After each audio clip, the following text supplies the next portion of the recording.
भारतीय सेना इस वक्त बेहद आधुनिक तकनीक के हथियारों का इस्तेमाल कर रही है। इस वक्त आप ठीक हमारे सामने ये जो हथियार देख रहे हैं, ये रोबोटिक म्यूल है, जो कि हमारी आर्मी के लिए जितने भी तरह की डिफरेंट लोकेशन हैं, किसी भी ऑल्टीट्यूड की लोकेशंस हो, वहाँ पे इसका इस्तेमाल किया जा सकता है, इसे ऑपरेट किया जा सकता है। ख़ास बात यह है कि ये 18 किलोमीटर प्रति घंटे की रफ्तार से चलता है।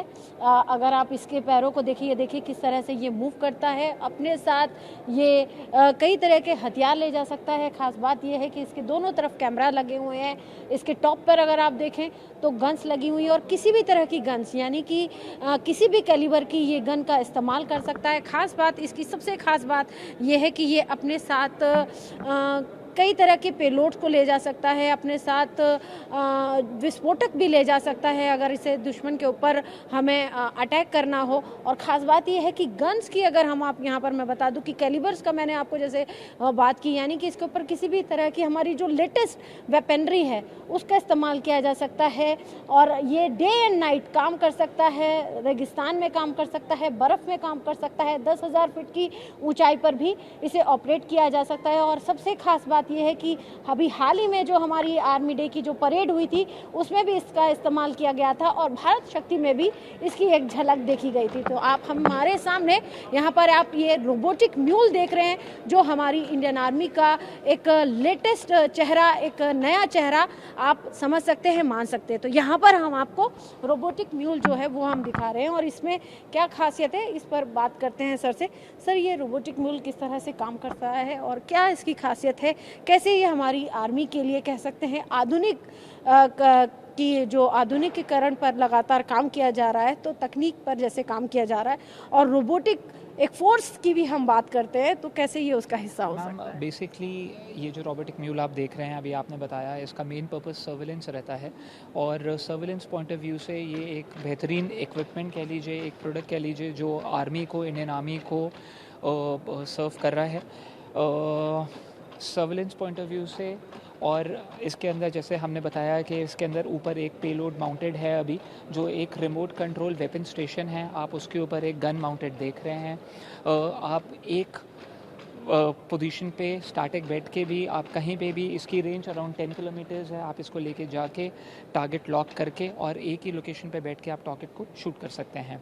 सो उस पॉइंट ऑफ व्यू से देखा जाए तो it is playing a very important role, number 1। Number 2, अभी भी जो ऑपरेशंस चले हैं, आई एम श्योर वहाँ पे इसका इस्तेमाल ज़रूर हुआ होगा, और आगे आने वाले समय में भी इस टेक्नोलॉजी का ज़रूर इस्तेमाल होगा। तो अभी फ़िलहाल इंडियन आर्मी है, आगे भी और जो फोर्सेस हैं हमारी, जो लगातार हमारे देश के सिक्योरिटी के प्रति काम कर रही हैं, उसमें सर्विलेंस पॉइंट ऑफ व्यू से इसका इस्तेमाल बहुत ज़्यादा होने की उम्मीद है। सर, जिस तरह से हमने देखा कि इसके ऊपर अभी एक गन माउंटेड कर दी गई है, पहले हमने इसकी रोबोटिक म्यूल की मैं देख रही हूँ इसकी थोड़ी सी लेंथ भी बढ़ा दी गई है, कुछ इससे छोटी साइज़ के भी रोबोटिक म्यूल से ज़रूर हो सकते होंगे, बट नहीं, इसके अंदर कुछ अभी ऐसा चेंज नहीं हुआ है। इसके अंदर जो इसका रेडियो सिस्टम है, या इसके अंदर जो अलग अलग पेलोड्स लग सकते हैं, ये 12 किलो तक का पेलोड अपने साथ लेके कैरी कर सकता है, तो उस हिसाब से इसको डिज़ाइन करा गया है। और इसकी बॉडी को भी इस तरीके से डिज़ाइन करा गया है, ये किसी भी वेदर के अंदर IP67 है, चाहे वो पानी हो, चाहे वो पहाड़ हो, 45 डिग्रीज़ का एलिवेशन ये क्लाइम कर सकता है, बर्फ़ के अंदर भी ये चल सकता है, ये इतनी कैपेबिलिटीज़ रखता है हम जी। तो सर, ख़ास तौर से इन्हें इसलिए भी डिज़ाइन किया गया है जैसे हमारे ह्यूमन लॉसेस ना हो, यानी कि हमारे जो जवान इस तरह के जो ऑपरेशन जहाँ पर उन्हें ना भेजना पड़े, वहाँ पर इस तरह की हमारी रोबोटिक फोर्स जो है उसको तैनात किया जाए। एग्जैक्टली मैम, इसका मेन पर्पस यही रहता है कि जान का नुकसान ना हो, क्योंकि वो सबसे ज़्यादा कीमती है, एक जवान हमारे लिए सबसे कीमती है। ये एक फर्स्ट लाइन ऑफ डिफेंस इसीलिए बनता है, ताकि ये पहले जाएगा, ये सर्विलेंस करेगा, ये अंदाज़ा लगाएगा क्या है, और उसके बाद फिर अकॉर्डिंगली हमारी जो आर्मी है जो पीछे बैठी है वो उसके मुताबिक एक्शन ले सकती है। सर, ये अपने साथ कौन कौन सी इसके साथ हम गन्स को माउंटेन कर सकते हैं? Ma'am, to best of my knowledge, इसके अंदर आप जो गन्स को माउंट कर सकते हैं वो आपकी एक तो RPG हो गई है, LNG हो गई है, AK-47 है, स्नाइपर राइफल्स हैं, वो आप इसके ऊपर कर सकते हैं। कर सकते हैं। और जैसे हमने पेलोड की बात की, अगर ये अपने साथ कुछ विस्फोटक ले जा सकता है क्या सर? पेलोड्स के अंदर डिफरेंट पेलोड्स होते हैं। मैंने जैसे आपको बताया 12 किलो तक का पेलोड ये कैरी कर सकता है। इसके अंदर आप लाइडार को भी कर सकते हैं इस्तेमाल। लाइडार की मदद से आप अगर ये किसी ऐसे एरिया में है जहाँ पे कुछ भी सस्पिशियस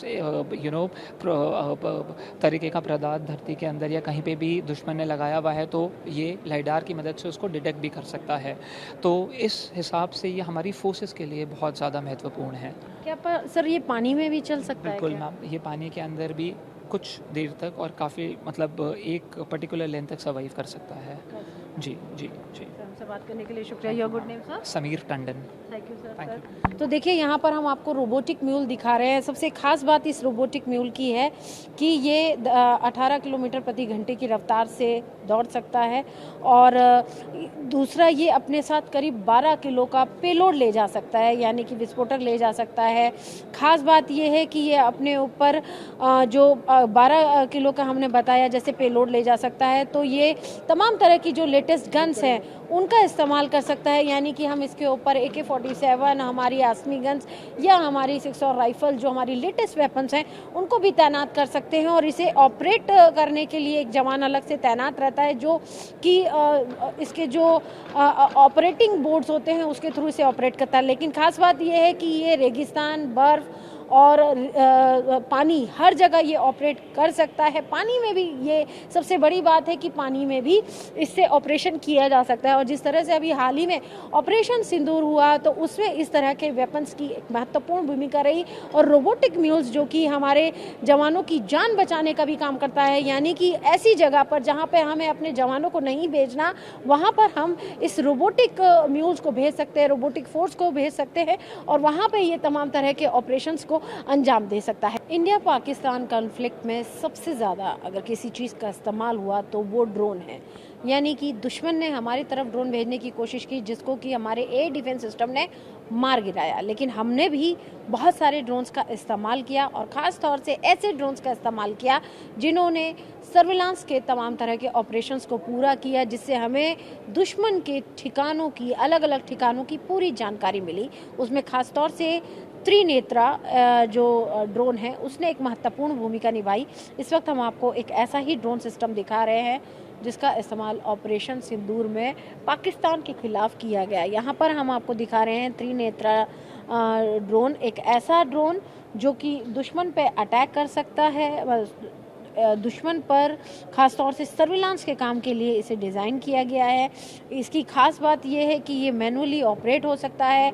5 किलोमीटर तक ये सर्विलांस कर सकता है, फ्लाई कर सकता है। दुश्मन के एरिया में घुस के ये उसकी भी निगरानी, जासूसी, उसकी टोई, तमाम तरह की जो जानकारियाँ हैं वो ये इकट्ठा कर सकता है। और उससे भी ख़ास बात यह है कि इस त्रिनेत्रा ड्रोन को किसी भी तरह की GPS सिस्टम की ज़रूरत नहीं होती। अमूमन तमाम तरह के जो ड्रोन्स होते हैं उन्हें GPS की आवश्यकता होती है, लेकिन इस ड्रोन की सबसे खास बात यह है कि इसे किसी भी तरह की GPS की ज़रूरत नहीं होती। इसे हमारा जो जवान है वो मैनुअली ऑपरेट कर सकता है और अपनी ज़रूरत के हिसाब से इसे फ्लाई कर सकता है। उससे भी बड़ी बात यह है कि ये इसके अंदर इस तरह की क्षमता है। इसके अगर हम विंग्स की भी बात देखें, इनके विंग्स को भी देखें, तो इस तरह की अगर सामने कोई ऑप्टिकल होता है तो ये उसको एरिया को डाइवर्ट कर सकता है, आसानी से उससे बचते हुए ये निकल सकता है, फ्लाई कर सकता है और अपने ऑपरेशंस को अंजाम दे सकता है।